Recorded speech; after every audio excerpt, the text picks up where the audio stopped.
नमस्कार दोस्तों, स्वागत है आपका RV academy for civil service में। सबसे पहले मैं बता दूं कि टेलीग्राम की जो लिंक है वो डिस्क्रिप्शन में दी गई है। आप वहां से डायरेक्ट क्लिक करके रीडायरेक्ट होकर के टेलीग्राम ग्रुप में आ जाएंगे। और एनसीईआरटी प्रोग्राम डेली बेसिस और टेस्ट सीरीज भी चल रही है, आप चाहे तो इसे ज्वाइन कर सकते हैं। ये मैं बाद में बता दूंगा। फिलहाल हम लोग क्वेश्चन पे आते हैं। ये 2022 का क्वेश्चन है और इसमें देखिए पूछा गया है कि जनता के विरोध के संबंध में अनुनय की भूमिका की तर्क सहित व्याख्या कीजिए। Explain the role of persuasion in relation to public protest with proper argument। ठीक है, तो अनुनय क्या है पहले देख लेते हैं। एक प्रकार की उद्देश्यपूर्ण अभिव्यक्ति है जो लोगों की अभिवृत्ति में परिवर्तन के उद्देश्य से संचालित किया जाता है। मेरे ख्याल से नहीं समझ में आया होगा, तो मैं इसे जरा अपने शब्दों में बताता हूँ कि आप समझो है क्या चीज़ की अभिवृत्ति है और ये सब क्या है। तो देखिए पहले क्या है कि हम यही समझ लेते हैं कि अनुनयन होता क्या है। अनुनयन यानी कि परसुएशन। तो परसुएशन को अगर हम देखें जो डेफिनेशन है, तो ये एक प्रकार का संप्रेषण है, संचार है। ठीक है, उसकी अभिव्यक्ति है। संप्रेषण संचार की अभिव्यक्ति होती है जिसके माध्यम से हम श्रोताओं की या पाठकों की अभिवृत्ति में परिवर्तन लाते हैं। अभिवृत्ति मतलब एटीट्यूड। ये साइंटिफिक लैंग्वेज में इसकी परिभाषा है। ओवरऑल मैं बताता क्या हूँ, पहले आप समझिए कि अभिवृत्ति क्या होती है। अभिवृत्ति में पहले भी बता चुका हूँ एक बार एक वीडियो में, अभी फिर से बता देते हैं। अभिवृत्ति यानी कि एटीट्यूड का मतलब होता है किसी व्यक्ति, वस्तु या विचार, कोई भी, ठीक है, किसी व्यक्ति वस्तु विचार के संबंध में आपका सोचना कैसा है। ठीक है, आपका थॉट कैसा है, पॉजिटिव है या निगेटिव है या न्यूट्रल है। किसी व्यक्ति, वस्तु, जगह, कोई भी एरिया हो। ठीक है, अब जैसे एग्जांपल समझ लेते हैं। मान लीजिए कि आपको कोई नेता पसंद है, किसी भी पार्टी का कोई नेता आपको पसंद होगा, तो आपकी अभिवृत्ति जो होगी वो उसके प्रति सकारात्मक होगी। और जिस व्यक्ति को वो नेता नहीं पसंद होगा तो उसकी अभिवृत्ति इन नेता के प्रति बिल्कुल ही नकारात्मक होगी। या आपके बगल में कोई ऐसा नस्ल का या धर्म का व्यक्ति बैठ जाता है जिसके संबंध में आप बचपन से कुछ सुनते आए हो और आप अपने आसपास से कुछ सुनते आए हैं, तो उसके प्रति आपका एटीट्यूड जो होगा वो नेगेटिव होगा। ठीक है, न्यूट्रल कब होगा? मान लीजिए कि दो लोग लड़ाई कर रहे हैं, आप वहां से जा रहे हैं, आपको कोई मतलब नहीं है, छोड़ो। वहां पे आपका क्या हो गया? न्यूट्रल हो गया। तो ये अभिवृत्ति जो आपकी पहले से बनी बनाई है, उस अभिवृत्ति में अगर परिवर्तन लाना है तो परिवर्तन कैसे लाएगा? परसुएशन से। परसुएशन का मतलब क्या है साधारण शब्दों में? किसी को किसी चीज के लिए मना लेना। आप अपनी बात को किसी से मनवा लेते हैं तो परसुएट कर लेते हैं, आप अपनी बात मना लेते हैं। जैसे कि एक सेल्समैन आता है, वो अपना सामान बेचने के लिए आपको उस सामान की क्वालिटीज बताएगा, ऐसी ऐसी चीजें बताएगा, इतना अपीलिंग रहेगा। जैसे कि वो प्रोग्राम आते हैं ना रात में शॉपिंग वाले, तो वो ऐसा उनका अपील रहता है कि बस आप ले ही लो। कि गंजे के बाल हो जाएंगे, जो काले हैं वो गोरे हो जाएंगे, जिनकी हाइट कम है वो बढ़ जाएगी, पेट कम हो जाएगा, तमाम चीजें जो भी ऐड आता है वो बहुत अपीलिंग होता है। वो परसुएट करते हैं, आपकी अभिवृत्ति को बदलने की कोशिश करते हैं कि भाई आप अगर सोचते हैं कि ऐसा नहीं है, ये बाल चले के कभी नहीं आएंगे, लेकिन वो कहते हैं नहीं आ सकता है, और बहुत से लोग उसे लेते भी हैं। तो अनुनयन का मतलब हो गया कि किसी को किसी बात के लिए मनाना। अभिवृत्ति का मतलब ये हो गया कि यदि आपके विचार पॉजिटिव हैं या निगेटिव हैं तो उनको बदलना। अब हम क्वेश्चन पे आते हैं। अब आपको समझ में आ गया होगा कि एक्चुअली होता क्या है, तभी आप समझ पाएंगे। तो हमने यहाँ डिफिनेशन दे दी कि एक प्रकार की उद्देश्यपूर्ण अभिव्यक्ति है। कैसी है? उद्देश्यपूर्ण है, मतलब उसका कोई एक ऑब्जेक्टिव है जो लोगों के अभिवृत्ति में परिवर्तन के उद्देश्य से संचालित किया जाता है। जो मैंने अभी बताया आपको कि एटीट्यूड में चेंज लाने के लिए आता है। ये अनुनय का मॉडल है, आप चाहे तो बनाए चाहे तो ना बनाए। मुझे देना था, चूंकि आपको सिखाना था इसलिए मैंने बताया। Athos, pathos, logos. एथोस में आपका विश्वास यानी बिलीफ, एंड सत्ता यानी कि authority. Belief and authority. Pathos में इमोशंस एंड बिलीफ, आपके जो इमोशंस है उस बिलीफ्स है उसके माध्यम से परसुएट करना। लॉगोस में क्या है? लॉजिक एंड रीजनिंग, तर्क के माध्यम से, रीजनिंग के माध्यम से। इसका उदाहरण देख लेते हैं। सपोज मान लीजिए कि स्वच्छ भारत मिशन है या कैंसर रोकथाम है, इत्यादि में ये उपयोगी है। मतलब आप अनुनय के माध्यम से, परसुएशन के माध्यम, जैसे कि आता नहीं था अमिताभ बच्चन जी का ऐड, दरवाजा बंद, एसबीएम के लिए, स्वच्छ भारत मिशन के लिए।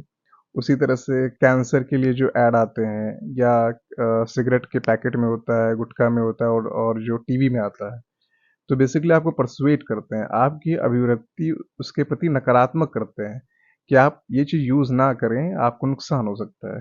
ठीक है। फिर क्वेश्चन का हम दूसरा चीज़ देखते हैं कि असल में पूछा क्या है कि जनता के विरोध में अनुनय की भूमिका। ठीक है। तो क्या है, सार्वजनिक शिकायतों को सुनना। ठीक है, ये सिविल सर्वेंट्स या मान लीजिए नेता है, वो उनके लिए है कि सार्वजनिक शिकायतों को सुनना तथा उसका निपटान करना। जैसे कि जनता दरबार सीएम लगाते हैं, जैसे कि समाधान दिवस, जैसे कि कुछ डीएम एसडीएम उन लोग लगाते हैं समाधान दिवस यूपी में। कोई डे डिसाइड होता है, उस डे में जो शिकायत करता है वो मिलते हैं। अनुनय कौशल का उपयोग करना। ठीक है, कैसे करते हैं, सक्रिय श्रवण यानी कि ध्यान से सुनना, सहानुभूति के माध्यम से। इसके अलावा क्या हो सकता है, समानुभूति, डेडिकेशन, निष्पक्षता, जो भी सिलेबस में दे रखा है ना मूल्य, उसको यहाँ डाल सकते हैं, इसलिए सिलेबस पढ़ना इंपॉर्टेंट है। सक्रिय श्रवण, सहानुभूति के माध्यम से अनुनय कौशल का उपयोग करना। सरकारी प्रणाली में विश्वास दिलाना तथा कार्यों में पारदर्शिता लाना। जनता विरोध तभी करेगी जब उनको ये लगेगा कि सरकार उनके साथ अच्छा रवैया नहीं कर रही है, शासन और प्रशासन के साथ अच्छा व्यवहार नहीं कर रहे हैं, वो वोट दे करके ठगे गए हैं, उनके काम पूरे नहीं हो रहे हैं, हर दफ्तर में भ्रष्टाचार है। तो उसके लिए क्या किया था, परसुएट किया जाता है कि हर जगह ऐसा नहीं है। ठीक है। तो उसी के लिए कि सार्वजनिक शिकायतों को सुनना, उनका निपटान करना, अनुनय कौशल का उपयोग करना। कैसे, ऐसे, सहानुभूति और इसके माध्यम से। सरकारी प्रणाली में विश्वास दिलाना तथा कार्य में पारदर्शिता लाना। जब सरकारी प्रणाली में विश्वास दिलाया जाएगा कि ये कार्य आपके लिए ही किया जा रहा है, इसका उद्देश्य है कि आप जो है संपन्न होए, आपका हेल्थ अच्छा रहे, कोरोना में टीके आप लगवाएं तो आप सुरक्षित रहेंगे। और जो आपका वैक्सीन चलता है, जो वैक्सीनाइजेशन है पोलियो का, तो ये आपके लिए। तो सरकारी प्रणाली में विश्वास दिलाना, पारदर्शिता लाना, कि देखिए पहले जैसे होता है ना पारदर्शिता, कई बार इस तरह की पारदर्शिता भी होती है कि डीजीपी या हेल्थ का जो सीएमओ है वो खुद वैक्सीन लगा रहे हैं, प्रधानमंत्री खुद पहले वैक्सीनेशन अपना करवा रहे हैं, खुद वैक्सीन लगवा रहे हैं, उसके बाद कह रहे हैं कि अब आप भी लगवा लो। ये एक अनुनयन है, एक भरोसा दिलाने की कोशिश की जाती है। जनता के विरोध के नकारात्मक प्रभाव को कम करना। एक केस स्टडी दे देते हैं। केस स्टडी का मतलब क्या होता है, एग्जाम्पल, उसी को ही केस स्टडी बोलते हैं, उदाहरण या एग्जाम्पल। ठीक है, तो देख लेते हैं। जैसे कि अभी मणिपुर में हिंसा हुई है तो मैंने उसी का उठा लिया। हाल ही में मणिपुर हिंसा में टेंगनोपॉल जिले में शांति बहाल हेतु, ठीक है, मणिपुर में पूरी हिंसा हुई थी हर जगह, तो देखा गया कि टेंगनोपॉल में अचानक शांति हो गई, मतलब थोड़ा सा वहां पे आगजनी कम हुई और थोड़ा सा वहां शांति व्यवस्था कायम हो गई। तो कैसे हो गई, हाल ही में मणिपुर हिंसा में टेंगनोपॉल जिले में शांति बहाल हेतु डीसी कृष्ण कुमार, जो वहां के कलेक्टर थे, डीसी कृष्ण कुमार व एसडीएम आशीष दास, ये दोनों ही बेसिकली आईएएस थे। ये 2020 के आईएएस हैं और ये 2013 बैच के आईएएस हैं। ये सब नहीं लिखना है आपको, मैं बता दे रहा हूँ ऐसे ही।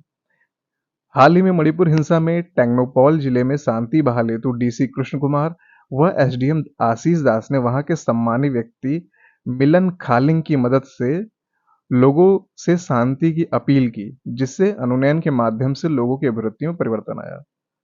जो जनता सरकार पे विश्वास नहीं कर रही थी, जो जनता क्षेत्र के नाम पे, धर्म के नाम पे, अपनी मांगों के नाम पे लड़ रही थी, वो एक सम्मानित व्यक्ति जो वहां पे थे उनके, और ये जो अधिकारी दोनों थे, दोनों बाहर के थे, एक हरियाणा के थे और एक केरल के थे।